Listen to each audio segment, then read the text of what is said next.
Hello everybody, welcome back to the Hectic Homestead. So if you see behind me here, you can see we have some floor sheathing laid out, and we have some more that we need to put in. In this video I'm going to take you through the process of making sure that you're laying your first row straight, and then the requirements for laying the sheathing and how we are installing it here on our house. Hope you guys enjoy.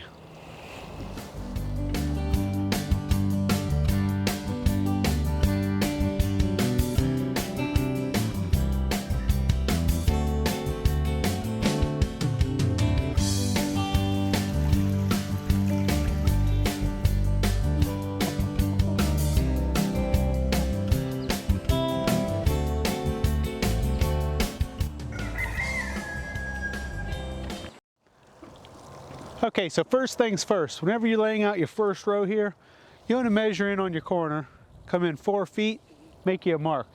You're going to do the same thing at the far end. Now if you're running a long length, it might be nice for you to first, after you do your 2 4-foot marks, just run a string line the whole length, and then in the middle, go ahead and put you down a mark where that string comes across. Reason for that is if you try to chalk a line, which is what we're going to do across the floor joists, it might be out of whack or it might be a little thrown off in the middle because of such a long span. So go ahead and mark both ends in 4 foot. That's how wide the sheet of plywood is, or whatever subfloor you're using. And then don't worry about your layout on the outside of the band board. If it runs over, if it comes in a little bit, that's fine. The key thing you want to do is make sure across this seam that you're putting that board on that mark. That's going to keep that first row straight, perfectly straight. You can come back and trim up the other edge if you need to later on. Don't worry about it now. Now as you can see, we're staggering the floor. The subfloor needs to be staggered. If you have all these seams lined up, it's not going to do much good for you structurally, so you want to make sure you're staggering your seams. I'm doing mine halfway. So if you look at the sheathing, you'll have different markings on it. Starting at the end, you'll have 16. It represents 16 inches, so if your floor joists are laid out 16 inch on center, that should line up with your joist. It makes it easy for locating your screw points. You also have 19.2, which is another typical layout for floor joists and rafters. 24, which is 24 inches, 16, 19.2, and 24 again. You have these markings across the whole sheet. So I'm screwing and I'm gluing. I'm gluing down my sheets and I'm screwing. I'm screwing on the number, on this square, skipping a square, going to the next square, then every square in that row, skipping the middle one. These two are pretty tight together, so I'm alternating this one. Then as it goes down, it goes back to the one in this row, then back to that row. And that's how I'm doing it. We're using this board. Okay, so the first thing, we have this 2x4 out here. That'll kind of give us how far out we need to put glue, so we're not gluing where we're not laying a sheet. This Milwaukee caulking gun makes it so much quicker. That's pretty slow. I can speed it up if need be, but not really in a big hurry, just getting it done.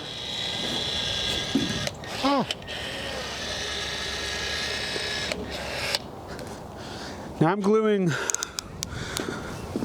not only the floor joists,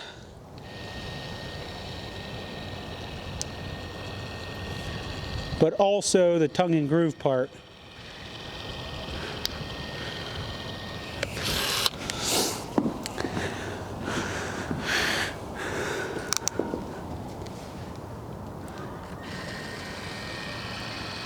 Just put a nice bead of glue inside that groove. I'm using Liquid Nails Heavy Duty.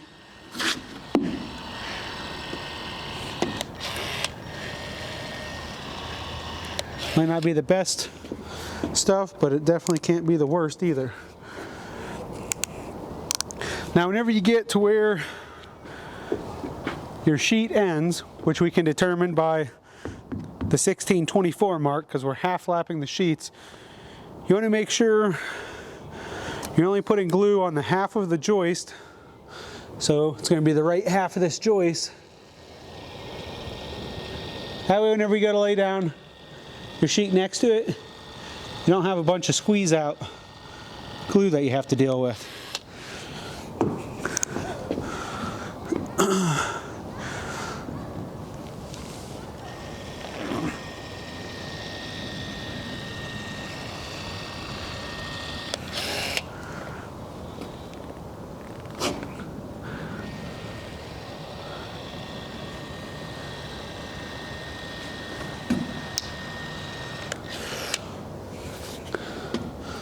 I'm getting about 1 tube of caulking down, or glue, not caulking, per sheet. As you can see, that one took a little more than a tube, which I'm not too concerned with, but just to give you an idea. Now getting our next sheet in place, you just want to pay attention to which side you have your tongue and groove and how they're orientated on your pile. So you pick it up one way, you don't have to flip-flop it and keep rearranging it. Check, make sure the tongue is clean, didn't get smashed and have a bunch of wood chip particles smashed in there, keeping the tongue from going in.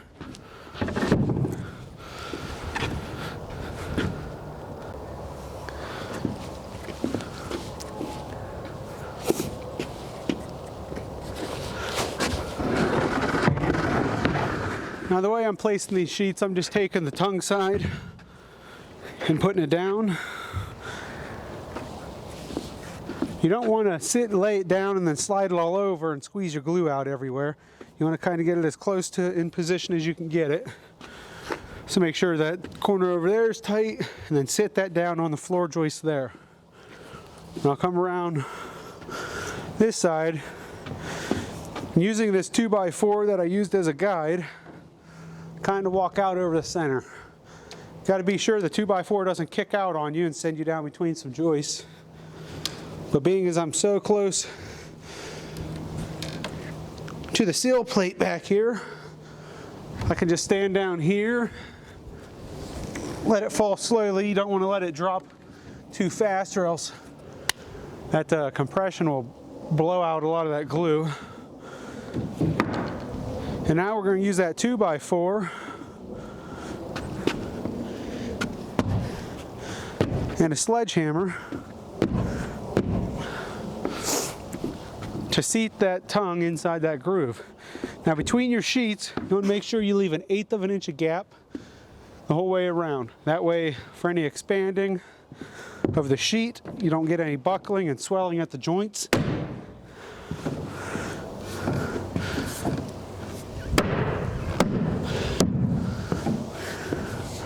And it doesn't have to be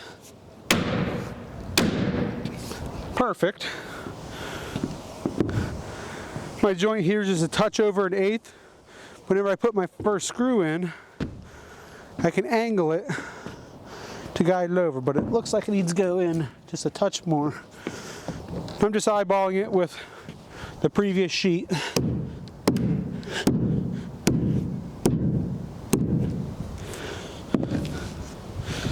That looks good. Okay, I have, let me see. Once you have one corner, preferably the corner that's butted up next to the other sheet where you want it,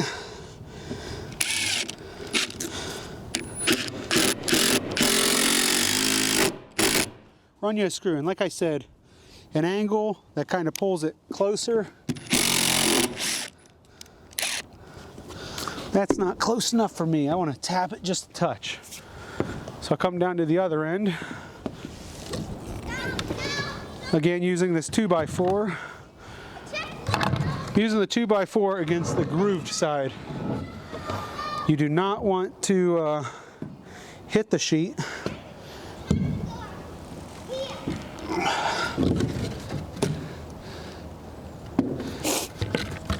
with the sledge.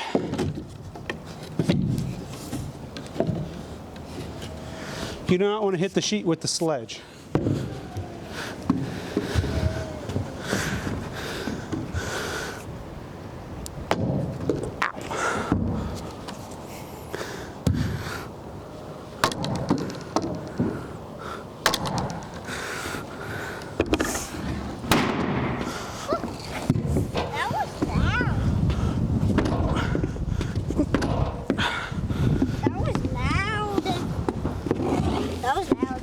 Was it? Is that camera on right now?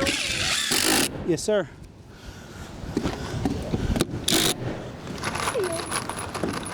Hello. So once you get it in place, I'll tack that corner and then check out this other corner and see if it needs to come in. Now that that first corner's tacked down, it's not going to move. We can give this one a little smack over here.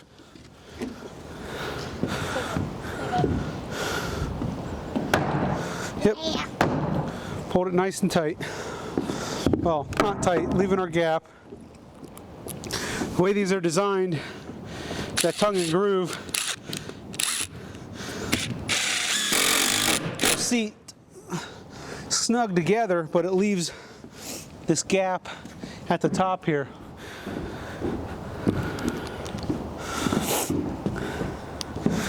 And now I'll just come to the end boards here and just adjust them as need be. And I'll do the perimeter screws first and then come back and hit the ones in the middle with the spacing we already talked about.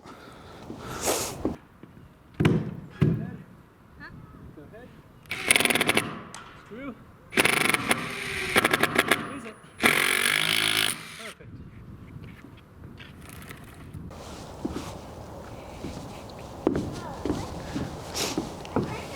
And this opening here is supposed to be the stair opening. The original thought was to frame this in temporarily. That way there was no chance of somebody falling in the hole. But on second thought, I'm going to cut it out and I'll still frame it in temporarily, but I'll use the sheeting from the roof. That way it can be reused up there. And that'll give a chance for these small pieces to be used on the end, so we're not wasting material. So if you look down at this end, we can see where our cut line is. Down at this end, can't really tell. We can kind of judge where it is based off of these markings on the board, but you can't be exact. So what we're going to do is we're going to come out to the end here and we're going to measure in until we hit that joist.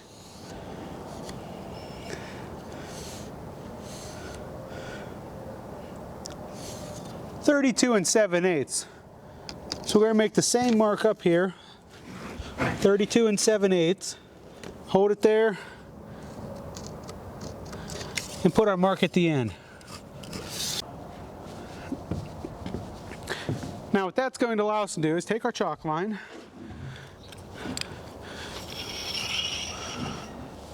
and we'll spread it out from the inside of the joist there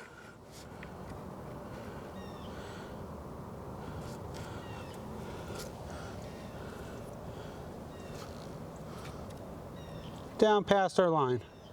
So as you can see, I'm not a framer, but gives us our line.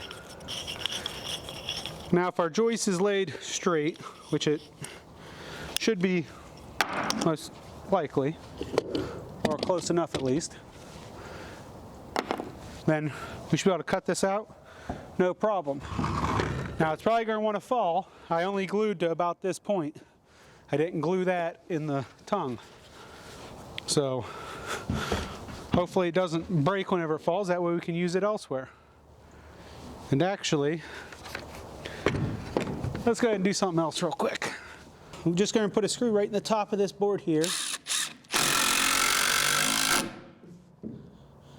That'll hopefully hold it enough to where it doesn't fall. I don't want to put a screw back here because then it'll bring that board up and bind my blade. So hopefully that's enough to keep it from falling. Go ahead and make sure our saw is set at the same depth as the sheeting. I'll just put it over the joist. It's a touch below, about a 1/16 below the sheeting. So if it hits that joist, it's very minimal.